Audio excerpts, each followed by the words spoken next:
everybody, and welcome back to my podcast. I'm your host, guy who is wearing all orange today. True story. I don't know why, but I got this one outfit that is totally orange. It's like sort of like hippie pants. You know, like, I don't know if you're familiar with this certain style of pants. It's like from Thailand. It's like massage pants or like farmer's pants, you know. But, I mean, Google it, you know. And they're orange. And then I got like this like orange shirt, you know, but it's like long sleeve shirt. It's also orange. It's almost the exact same color. And so when I wear these two things together, I'm like one solid orange. And I know it's ridiculous, but it makes me feel like a spaceman, right? And that's awesome. And so, you know, it's like my favorite outfit. And I think my wife and maybe her father think I'm a bit crazy because I only wear that now. Like it's been weeks. And yeah, so that was sort of an honor, but it's actually totally fitting. It fits with the topic I have prepared for you guys today, which is self-care. But we're going to get to that in a second. First, I'd like to give a shout out to other podcasters. Well, first shout out to Dead Hair and the Beltway Babes. Recently, I had an interview with them. I'm sure you guys saw that on YouTube. If you didn't, go check it out on YouTube. It's on my YouTube as well as on their YouTube. If you watch it on my YouTube, though, because they hosted me, it's only fair that of course you go visit their YouTube and give a like on their video. It really helps them out. Help me out too. Give a listen. It was a fucking cool interview. It might have been like an hour and a half long, and it was like 3:00 in the morning, and I decided to drink a little bit of schnapps, and it was a lot of fun. You know, we had a real good time. You should definitely check it out. And in addition to giving a shout out to Dead Air and the Beltway Babes, I just want to give a general shout out to podcasters, because I've been listening to some podcasts, and I mean, first off, you know, who knew, right? Who knew that there were so many fucking podcasts out there, right? And I'm a little bit nervous that, I'm a little bit of a late adopter to this. I'm a little bit late to this game. You know, I kind of thought, podcasts is totally a new thing. And it turns out it's not as new as you thought it was, right? So, but shout out general to podcasters out there, all the podcasters out there. You guys are really good at not saying, and, it's pissing me off. You got to stop doing that, because I say it a lot, and I'm going to really try not to say it as much, but it's not easy. Yeah, it's not easy, especially, especially the more excited I get, and you want me excited, my adoring fans. That much, I think we can all agree on, because an excited shell is just more fun to listen to. When the body starts to shaking, and those hardcore political points are being made, pop, pop, pop. That's what you tune in for. And the more excited I get, the more I say. And maybe I should just change the name of this podcast to not that I have a name of this podcast. Of course, there's still no name for it. And of course, this is also has all been recorded on the first day that I started recording this podcast. But good. So yeah, like I said, today we're going to be talking a little bit about self-care. And it turns out this is a bit of a doozy of a topic, right? And, so a little background, why self-care? And, I don't have a good answer for that. I mean, this is all, this is just things that show up. And this one showed up today while I was having breakfast. Today the beer that I had for breakfast was frozen pizza. And, of course the pizza, it wasn't frozen when I ate it. I put it in the oven and heated it up. By the way, frozen pizza in Germany is real good. Real good. So, I had some frozen pizza for breakfast today, and I thought to myself, while munching on that frozen pizza, what is self-care? And I think self-care, first off, it's more than just hygiene and exercise and good eating habits.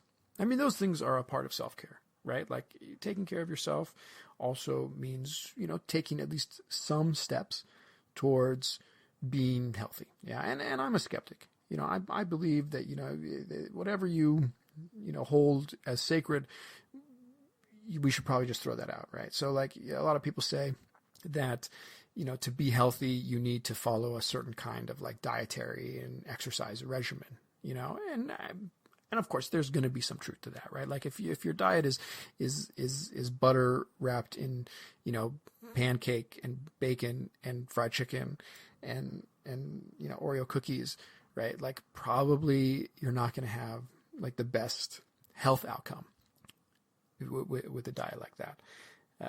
But on the other hand, a lot of people seem to think that if exercise is good for you, then more exercise is better for you. And yet, in my experience, I see a lot of people who are like big exercise people, and they start to suffer from a lot of strange medical things, health problems over time. Look at marathon runners. Marathon runners fucking destroy their knees, and spoiler, people, knees are important, right? You don't get far, without knees. And so, I think it's definitely easy to take this, a step too far, right? And the same with like dietary things. People say, oh, you get these dietary fads, right? Like, I remember, what was it, like in the 90s, maybe late 80s, it was like milk is super fucking good for you. And so like parents were like, drink fucking 6 glasses of milk a day, kids. Fuck, if you don't like milk, I'll mix some fucking Coca-Cola in there for you so that you drink your milk because you got to get that fucking milk. And then what? Like a few years later, they're like, well, actually, milk, it's not great for you. You shouldn't drink a lot of milk. But, gluten, that's the one. You got to avoid all that fucking gluten, and you got to avoid meats, and you got to avoid all these things, sugar and all this stuff, and carbs, because carbs make you fat, and sugars make you fat, and meats are pro-inflammatory, and gluten, like 90% of people have some sort of gluten sensitivity, which explains why you feel tired in the afternoon, blah, blah, blah, right? And so in the end, you end up consuming what? Fucking salt water and dreams. Like, that's not a diet. That's not a healthy diet. I mean, call me fucking controversial, but if you follow all of these sort of trendy dietary things, and I recognize right off the bat, I just want to, disclaimer real quick.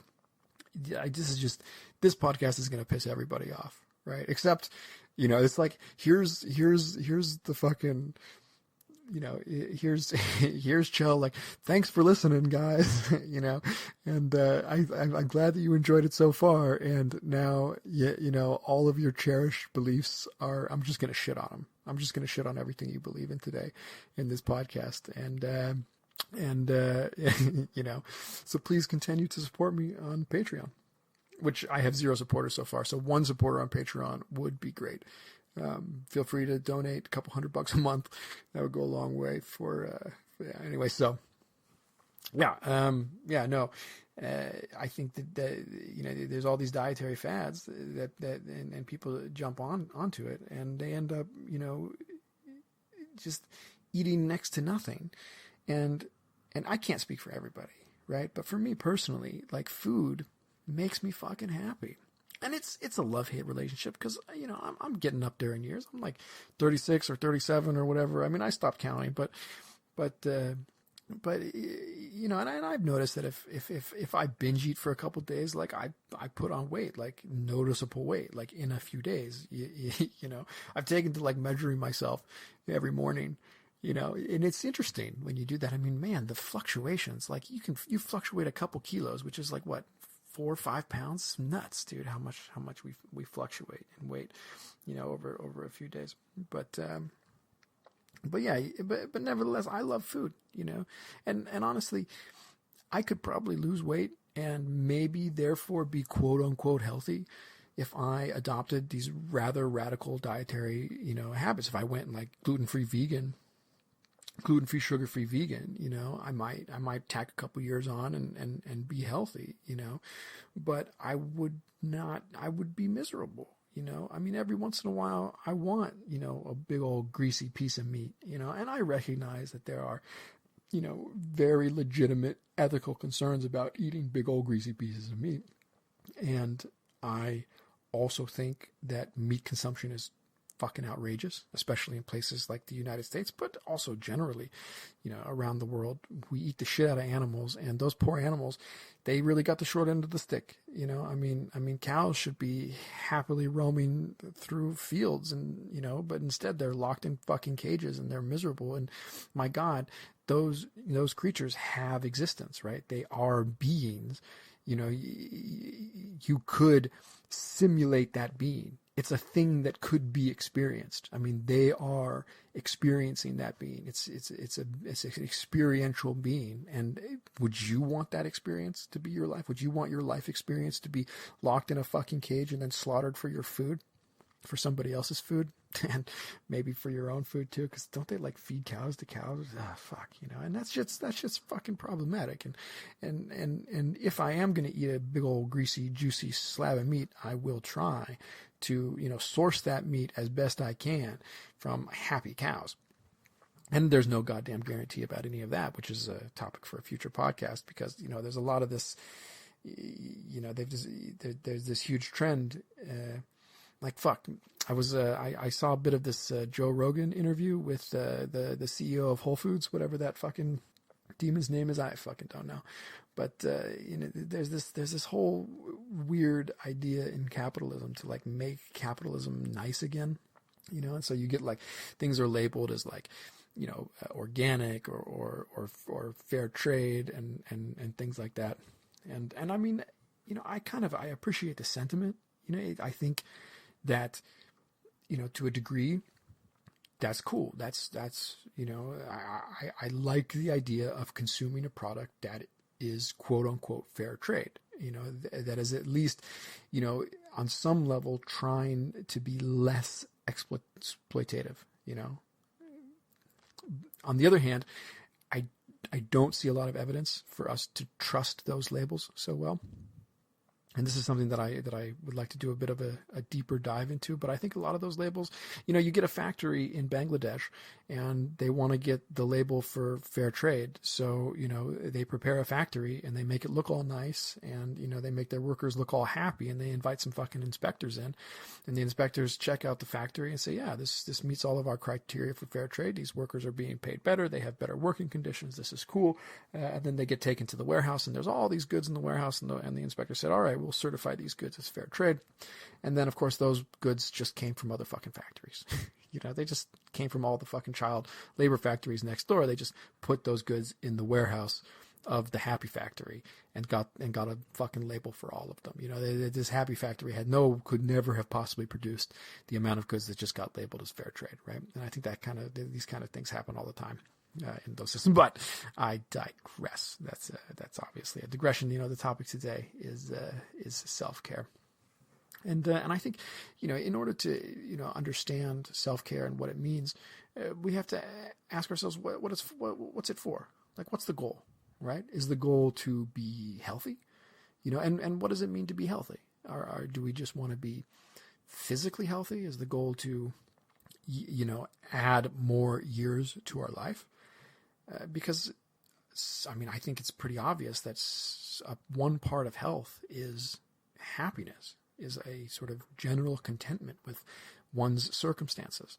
If you're fucking miserable because all you can eat is fucking nothing, then will that add years to your life? And two, would they be years worth living? Right? So what's the goal of self-care, And I, of course, long life, health, these seem to have some sort of biological imperative to them. We're driven as a species. We are so fucking terrified of death, that we want to, postpone that inevitability as much as much as possible. And similarly, if you are unhealthy, if you indulge in bacon wrapped butter and fried chicken, covered in Oreos, and dipped in Ben and Jerry's ice cream, being unhealthy and maybe overweight, and it carries with it its own kind of miseries.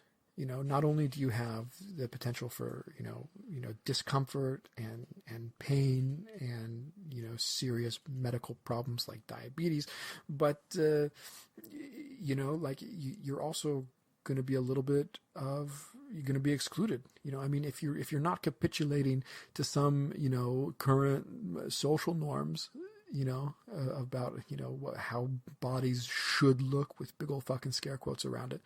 You know, I mean, you know, people are going to fucking judge you because people are fucking awful, you know, and that's going to bring with it a whole host of, you know, of difficulties and psychological issues, you know, and to some degree, you know, hitting that gym and cutting carbs, you know, so that you can have, you know, something approximating a magazine body, you know, so that you get, you know, positive reactions from strangers, right? You know, probably does have some, you know, benefit, some quality of life benefit. Now, of course, you know, that's not itself unproblematic, right? Because first off, these magazine bodies are totally unrealistic. Nobody can actually, you know, achieve it. And these, you know, there's a whole host of, you know, when these standards are sort of imposed upon us, and they're arbitrary. The standards are arbitrary. In 100 years, a magazine body might look totally different than it does today. And we know that 100 years ago, standards of beauty were also very different than they are today. So these are arbitrary standards that impose a huge sort of psychological burden on people. Yeah. And moreover, it's not clear that having a body resembling these magazine bodies is actually a healthy, if these bodies are even healthy. Are these healthy bodies? We don't want to say yes, you know, like, I mean, you know, look, you know, pick up the cover of Yoga Monthly or whatever the fuck, you know, some girl in a yoga outfit, you know, all thin and, you know, and, you know, with a caption like, I stopped eating meat and now I've never felt better, you know, and is this person actually, is that really what a healthy body looks like? We think that it is, you know, we're trained, you know, to think that this is what a healthy body is, but is it? I mean, I don't fucking know. I mean, maybe it's not, you know, maybe it's not at all. Maybe that person in that picture has a lot of fucking problems, health problems, psychological problems, all these things, you know, all these expectations. I mean, that person's probably a model and that's not an easy lifestyle, right? So yeah, I mean, you know, where's the real intrinsic value there? Is there real intrinsic value to having a body of a certain type or not? And I'm skeptical. I'm skeptical of that, you know? And so, you know, if you jump over to the other side, right, if you like, then you get this whole talk about, well, you just have to learn to love yourself. You know, I mean, absolutely. These magazine bodies are bullshit. These social expectations are bullshit. You know, like if eating less and getting fit, you know, is not actually a path to happiness. First off, because you know you're measuring yourself against a standard that's essentially unachievable. So no matter what you do, you're never going to get there. So, you know, by trying to get there, you're going to probably make yourself even less happy because you'll be constantly failing, even though you're putting all this goddamn work into it. And maybe not putting the work into it is a faster way to feel better about yourself. And so maybe we should just learn to love ourselves for who we are. You know, I'm full of flaws and weirdness and I got weird facial features and I'm fucking fat, you know? So, you know, I'm just going to love myself anyway because this is the person that I am, you know? And I don't know. I think that's bullshit. I think that's also just a bunch of fun. Why should you fucking love yourself? I mean, first off, I definitely think it's unhealthy to like hate yourself and beat the shit out of yourself for not, you know, somehow not looking like a fucking magazine model that's been like heavily photoshopped and shit. That's ridiculous. You shouldn't hate yourself, you know, because, you know, your body is not perfect with, you know, big fucking scare quotes around perfect. And simultaneously, you know, you didn't need to fucking love yourself. Like, you know, like what kind of crap is that? Like, you know, what are you going to do? Like, I love myself so much. I'm going to like, you know, shut myself indoors and eat Ben and Jerry's and watch movies and just like cut myself off from the rest of the world because I love myself so much. Like, I don't know. It doesn't seem healthy to me. It seems, you know, like, listen, I love making excuses for shit. Like, it's great. It's like my favorite pastime, you know, like I want to be, you know, stubborn and defensive. I mean, don't we all, right? And don't we all? But I think, love yourself. Totally overrated. It's a bunch of bullshit. I think the best is, and this is kind of jumping ahead a bit, but I think the key is just to be fucking indifferent. It's self-indifference.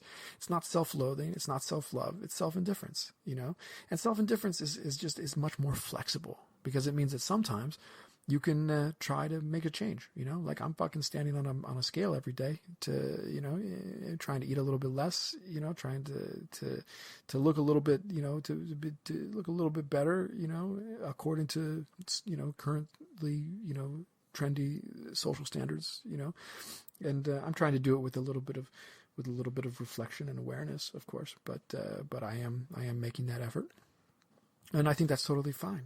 I mean, if I loved myself just the way I was, why would I fucking make an effort to do anything at all? I just,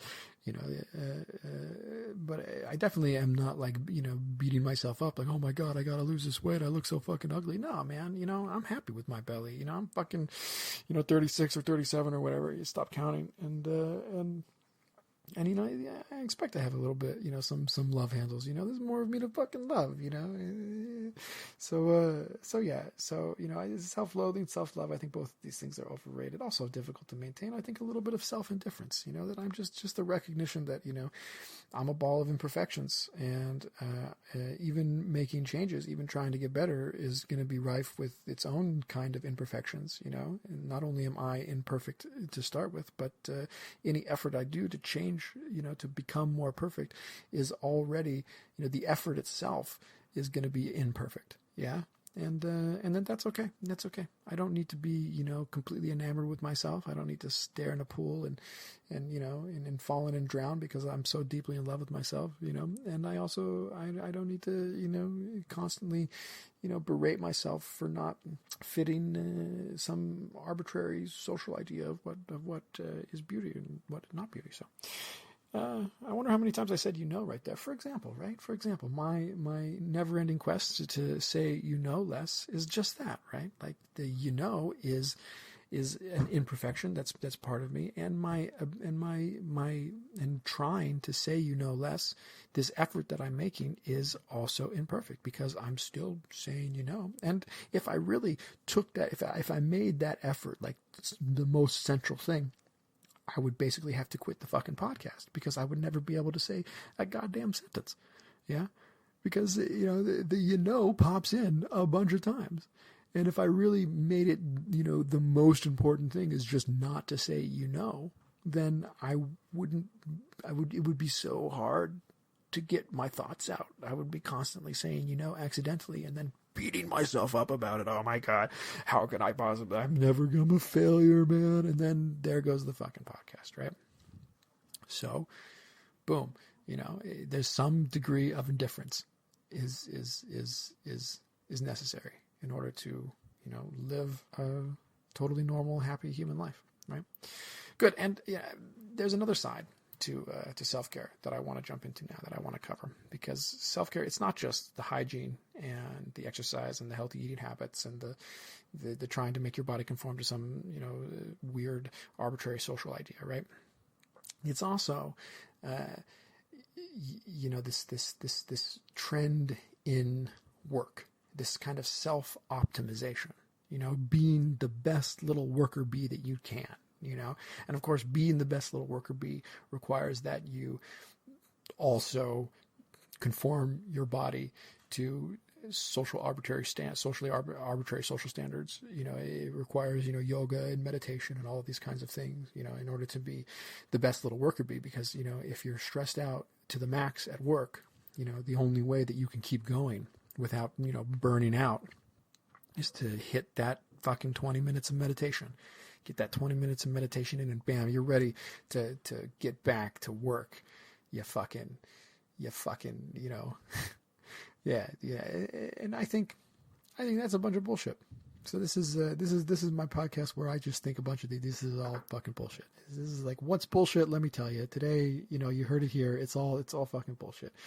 And I would go even further, not just the self-optimization thing. And I mean, God, I'm not the first person that said that self-optimization is a bunch of bullshit. I mean, there's a whole bunch of people out there that are like, self-optimization is a bunch of, you know what, you know, it's better than self-optimization. You know, I'll tell you what's better than, you know, 20 minutes of fucking meditation just to stop yourself from burning out is like strong labor rights where you're not expected to burn out, you know, in order to maintain your job, where your boss can't be like, oh, you didn't work a 60-hour week? Oh, well, you're fired. You know, pack your fucking bags, get the fuck out of my sight, go live under a goddamn bridge. You know, I mean, maybe we should, you know, there's a reason, you know, collective action and that kind of shit, you know, and then there's this whole, yeah, but people love to fucking push themselves to the very limit. That's like a thing. They should be allowed to do that. Yeah, but, you know, maybe not. You know, like, what are we gonna do? Are we gonna structure our entire society based on this idea that there's a few people who really like to just who are basically masochists, you know, they just love to fucking, you know, hurt themselves, you know, to fucking work 80 hours and then the only rest they get is fucking meditation, you know, is a fucking company sponsored meditation fucking hour, right? Like, no. Like, that's not a way to structure society. Like, those people exist and the more power to them, but just because those people exist, fucking everybody has to be that way. Hell no. You know, I mean, people, you know, should have the right to be fucking human, you know, because those people, I mean, if there's any fucking reptilian, shape-shifting reptilian aliens, there's those fucking people. Like Elon Musk. Elon Musk is like, nobody ever changed the world in a 40-hour work week. Fuck you, Elon Musk. Plenty of people changed the world in a 40-hour work week. And this idea of like great men changing the world is also a bunch of goddamn bullshit. This is a digression, by the way. I'm digressing, but it's a bunch of bullshit. You know, great men don't fucking change the world. You know, teams of unknowns change the world. You know, teams of people working 40-hour work weeks, you know, consistently for years are the ones that change the world. You know, they're the ones that are making the tiny steps of progress in science and technology and industry and all these sorts of things. They're the ones who did it. You know, people like Elon and Jeff Bezos and all these big names. You know, they're the exploiters. They're the ones that are taking credit for the hours of work that other people are putting in, you know, and then and some of them are fucking maniacs and work 80 hours a week, you know, and are just fucking totally obsessive and then expect that of the rest of the world, you know. And I'm not a fucking psychologist, but I would guess that they're doing that because on some level they feel really guilty for having stolen all this value and wealth, you know, that other people have created to enrich themselves. And so they have to be like, yeah, but I work really hard too, man. And also, you know, if you work for me, you know, I'm going to pay you not very much, and I'm going to force you to work a ton of fucking hours. So, you know, get used to it. Anyway, labor rights. It's a thing. It's a thing. But okay, I wanted to take this. It's not the self-optimization. That's a dead horse. We've beaten it with a stick. Not just me, everybody. Everybody knows. You know, if you don't know, by the way, self-optimization bad. Well, you heard it here first. But no, I take issue with, you know, take it a step back. I take issue with the whole idea of being a productive member of society. Like, you know, there's one of these things, you know, like you're a child and you do childish things and then you grow up and you get a job and you become a productive member of society. You give back, you know, but, like, who are we supposed to be productive for? Right? Like what, who, you know, and this, you know, I'm going to get some pushback, I think, on this opinion. This may be a little bit of an unpopular opinion here, but I don't want to be productive for anybody, you know? Like, if I lived in, like, a small, like, hippie community, and we, like, say we're, like, self-sufficient and, like, growing our own food and producing our own things, you know, then I would be more than happy to contribute to that productivity. Right? Because that's productivity that is like self-actualizing and community actualizing and like binds us, you know, and also is it's like the opposite of alienating. Like I invest my energy into it directly into a tangible output that I can like feel and touch and eat, and it's rewarding and it's uplifting, you know. And it has zero to do with, you know, working my ass off for some asshole who's basically, you know, stealing the majority of the value I'm creating, spending all day long making spreadsheets in a fucking office with like motivational posters, you know, like, be the change you want to see in the world from Gandhi. It's like, thanks, Gandhi, because, the change that I want to see in the world is not fucking suffering at this desk doing fucking, cryptic spreadsheets that I don't even understand for some asshole who's off, driving his fucking Lamborghini around Vale, in Aspen. He's paying $50 a day to park his Lamborghini in Aspen. Like, fuck that guy, Like, and that's my contribution to society? I think not, right? And I'm supposed to jeopardize my own physical and mental well-being to do that, because the expectations are so extreme, because that guy is insatiable, right? Like, I mean, if you look at this idea upon which we've based all of our sort of modern theories of economics, you get this Homo economicus dude, right? Who's like, and there's certain qualities. He's like supposed to be like your abstract human, and there are certain things about Homo economicus that we all share in common. And one of those things is insatiability, right? Because we always prefer more to less. That we're insatiable, and I don't think that's true, because I am very satiable. Give me a good meal and a nice beer and a a movie, and man, I am fucking satiated, and like, I don't want two movies. Who wants to watch two fucking movies? You ever try to watch like, two Lord of the Rings back to back? It's real fucking hard to do. At some point you're like, I don't want to do this anymore. One movie and I'm satiated, two movies and I feel like shit. Right? So this non-satiability, but there is one person in society who's insatiable, and that's the fucking Jeff Bezos, Elon Musk CEO type, the guy who's stealing all of the value of your labor, because, he's actively stealing the value of your labor to enrich himself, and then he's using it to buy another fucking Lamborghini.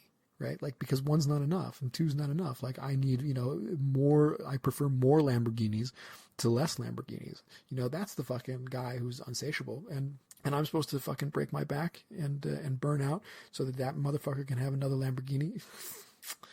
Count me out, man. Call me a fucking radical, but that just doesn't appeal to me at all, and it's like, so, you get this mass of labor, the people who are really creating value in society. And that's undeniable, right? That's undeniable, because Jeff Bezos cannot deliver every package himself.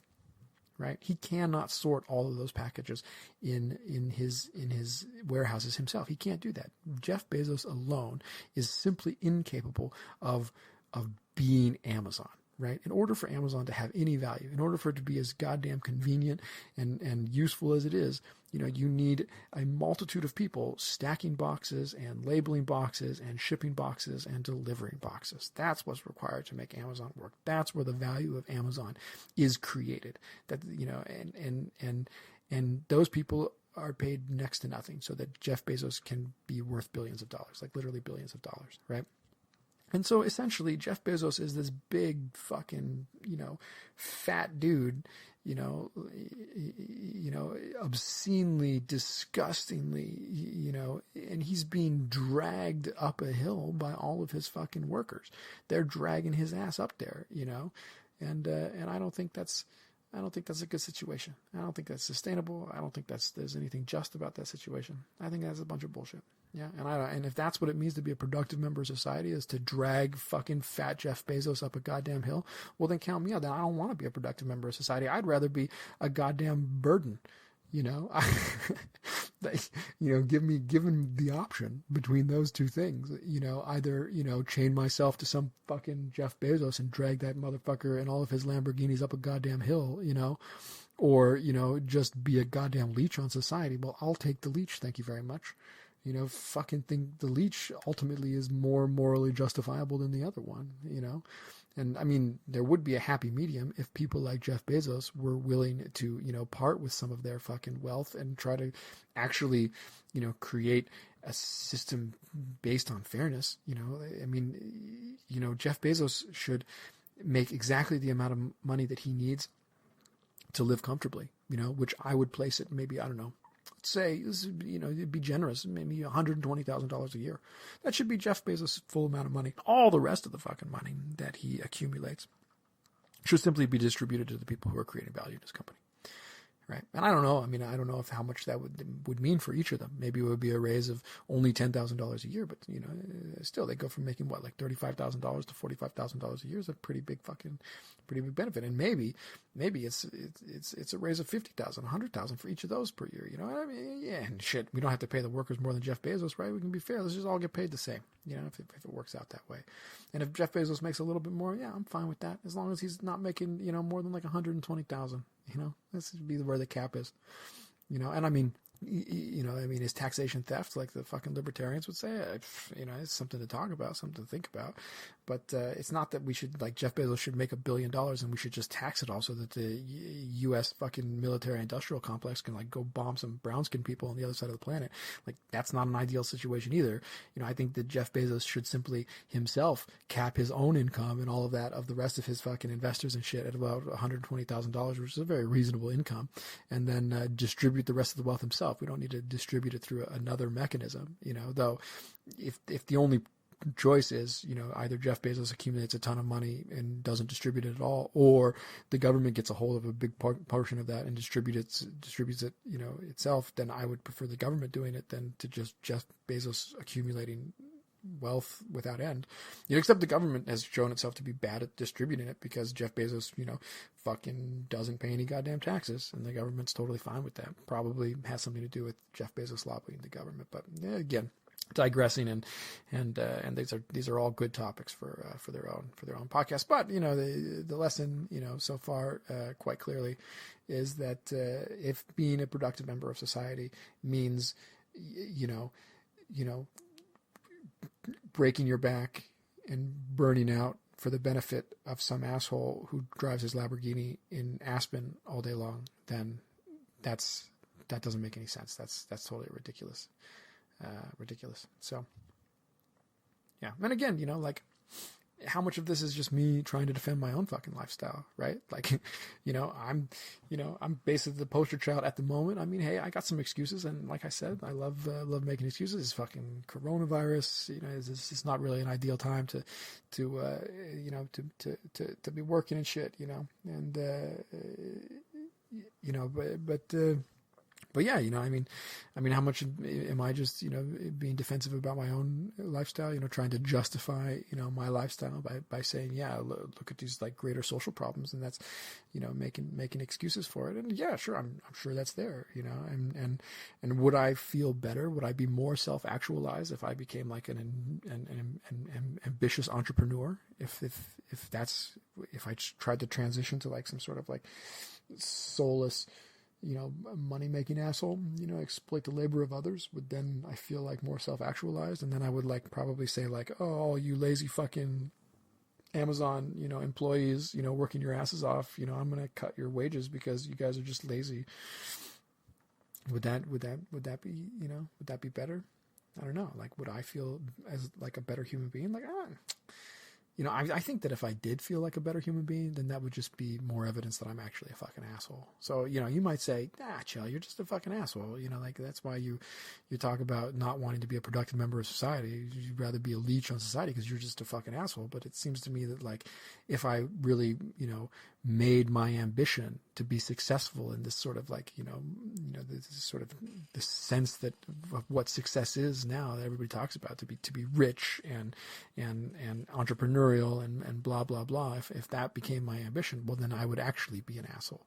That's the asshole, you know, not the other way around. So yeah, so there's a lot of ground to cover in a real short period of time. I mean, I basically, you know, this is like a guide to like how to live your life. You know, it's like Chell's guide to self-improvement, you know? So, I think I should sum it up for you. So Chell's guide to self-improvement. First point, do less. Yeah. Don't work so hard, you know, like, especially if you're working for the man, fuck the man. Don't work so hard, you know, play hard and don't work hard. Enjoy yourself. You know, I think really the aim should be to sort of embrace that sort of like 80s cool kid kicking it outside the mall aesthetic. That should be like the peak, you know, like I don't give a shit. You know, I'm just gonna, you know, smoke my cigarettes and drink my fucking sugary Slurpee and just hang out outside the mall and, you know, wear torn jeans.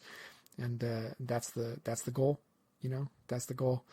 And you know, the suits can walk by and you can just sort of snicker at the fucking suits, and you know, and yeah, and don't let the man get you down. because he's going to try to get you down. He's going to try to convince you that unless you fucking break your back and risk your own mental well-being, then you're worthless. The only way to create worth, to demonstrate your worth to society, is like enriching some already rich asshole. And if you don't do that, if you decide that that's not what you want, you don't want to, be exploited for your labor, then you're actually worthless. And don't listen to him. He's a fucking asshole. That man, it's like a conflict. There's already a conflict of interest there. That guy, he's one of the ones that's prospering off of your labor, right? So when he tries to make you feel worthless for, you refusing to let him prosper from your labor, well then, of course he would, right? Because how else is he going to be able to, spend $50 to park his Lamborghini in Aspen, like if we were to collectively say, nope, enough of this bullshit, then that guy wouldn't be able to do what he loves most, which is, drive around in his fucking car and, make fun of poors, right? Yeah. So, maybe kill hobos, like and if he can't do that, he would be sad. That's the only thing that gives him joy in life, is driving his Lamborghini over homeless people. So, yeah, don't let that guy get you down. Fuck that guy. That guy's an asshole. Don't trust him. And finally, last point, I think we should all, it's really important, really the most important point, is that, you're going to be dead soon. You're going to be dead soon. At one point you're going to die. We're all going to die. Maybe not me. I might not die. I got, I got some hardcore denial about that, but hell, this is not, do what I do. This is, do what I say. This is, my Chel's guide to self-improvement. And my guide is just to recognize, you're going to be dead any minute now. You're going to be dead and buried. And in the end of that, at the end of that, you're going to be proud of your accomplishment, like having, spent your entire life making some, faceless asshole capitalist richer. It's like, wow, what to be, wow, you're so proud that spent my whole life, working for the fucking man, whereas I could have just spent my whole life doing jack all, and I don't even think that that's how it would work. I don't think the jack all is the actual, this is oftentimes the sort of the way it's represented. There's like this dichotomy, right? I need to remember to breathe. Also, I don't know, man, I'm excited. So, but there's like this dichotomy, like either, you enslave yourself to the man, you work your whole life for the man, or you're just a lazy asshole that does nothing, that's totally unproductive, that just, slowly becomes one with the sofa. And I don't think that's an accurate description of reality. I don't think that those are the only two options. I think actually that if we were able to work less for the man, if we were somehow, if we had the room in our lives, again, my life, I'm fucking blessed. I have had so many advantages, that in my life, but most people, if they, even take a short break from working from the man, suddenly it's not clear if they can afford their rent or their food, and